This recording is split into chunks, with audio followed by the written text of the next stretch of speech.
ផងព្រះអើយខ្ញុំផ្សងពងសូមសច្ចា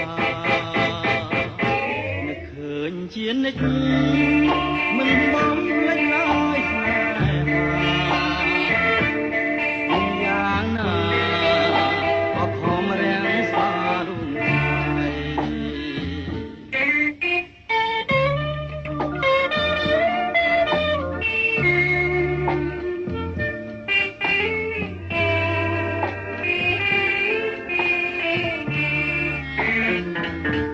នឹកឃើញទាំងអ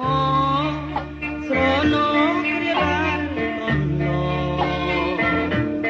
អូននឹងបងចងក្រងកំរង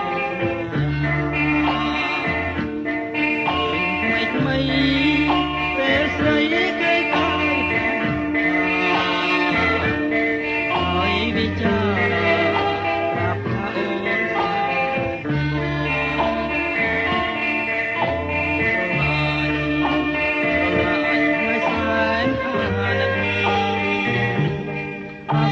នចិន